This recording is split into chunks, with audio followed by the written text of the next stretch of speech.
السلام عليكم ورحمة الله وبركاته. داوديال kusoo dhawaada barnaamij aanu ka diyaarinay xasuusta ama memory-ga. Waa maxay xasuustu? Imise nooc weeye xasuustu? Waa maxay xiriirka ka dhaxeeya da'da iyo xasuusta? Maxay yihiin xanuunada ku dhaca xasuusta? Waa maxay xasuus ama memory?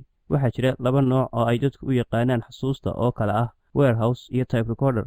Warehouse waxa ay dadku ugu aamineen inuu yahay wax la buuxin karo. taana waa sababta ay dad badan ugu aaminsan yihiin in xiriir rasmi ka dhaxeeyo da'da iyo xasuusta. dadka qaarkii waxay u yaqaanaan type recorder ama cajalad wax duubta. laakiin run ahaantii memory waa shay aad u takan oo xaqiiqdiina leh aragtiyo isbila bedelaya waqti to waqti. sida saxdaana fiilka psychology-ga ama learning-ka waxa la isla waafaqsan yahay in qaabka ugu fudud ee hadda loo qaatay yahay scaffolding. taasoo macnaheedu tahay haddii scaffolding-kaagu badan yahay waxa badanaysa waxa aad ku gurayso iyo meelaha aad dhigayso scaffolding-nada cusub. noocyada xasuusta ama memory-ga waxa loo kala qaybiyaa laba qaybood xasuusta ama memory-ga. kow hab lala xidhiidhiyo in qofku marka uu la kulmayo dhacdada uu soo jeedo iyo hab aanu u soo jeedin. qaabka kale waxa loo kala qaybiyaa saddex qaybood: sensory memory dareen xasuuseed, short term memory xasuusta gaaban, iyo long term memory xasuusta dheer. sensory memory xasuus dareeneed ka bani aadan ahaan inta aynu nool nahay waxaa jira waxyaalo badan oo aynu maqalno, aragno, urino, taabanno ama dareenno. waxyaabahaas waxa ay ka dhacaan qaybta memory-ga ee loo yaqaano sensory memory, kaasoo isaguna u sii kala qaybsama qaybta dareenka aragga, qaybta maqalka iyo saddexda dareen kale oo la isku yiraahdo others. short term memory xasuusta gaaban waa qaybta waxyaalihii sensory memory-ga soo maray waqti kooban lagu kaydiyo. isagana waxa loo sii kala qaybiyaa laba qaybood: digital span ama primary iyo working memory. digital span waa shayga inta aad maskaxda ku hayn karto.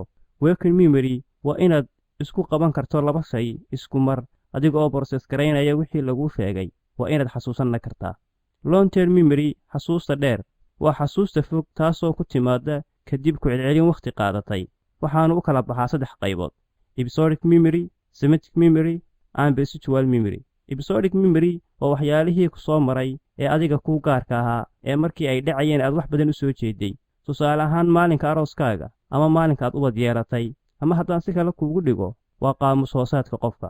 semantic memory waa wixii aqoon ee inta badan uu qofku barto, sida magacyada adduunka, calaamada dunida, aqoonaadka kale ee takhasuska ee qofka iyo waxyaalihii la mid ah.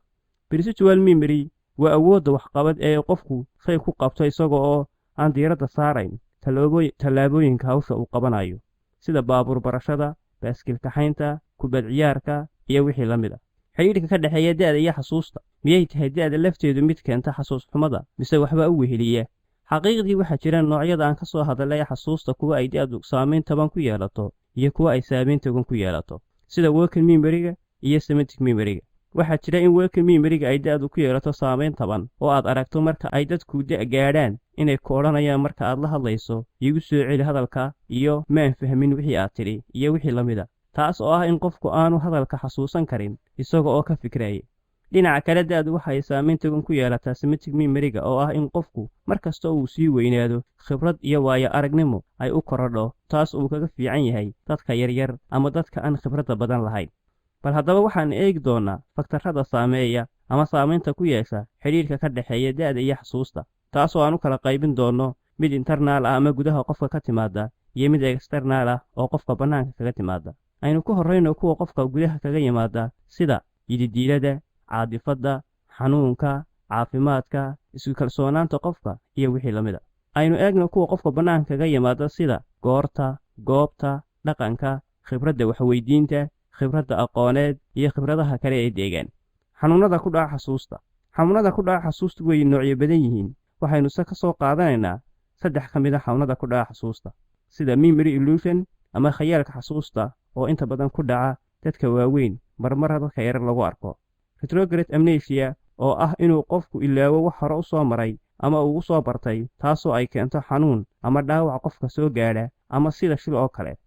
anterograde amnesia oo ah cillad ilowsiiso qofka inaanu xasuusan wixii dhacdada ka dambeeyey, sida dhaawac ku yimi ama shil iyo wixii la mid ah, iyadoo qofku uu luminayo awoodda samaynta xusuus cusub, islamarkaana qofkaasi uu xasuusto wixii hore oo keliya laakiin aanu xasuusan wixii markaa ku cusub.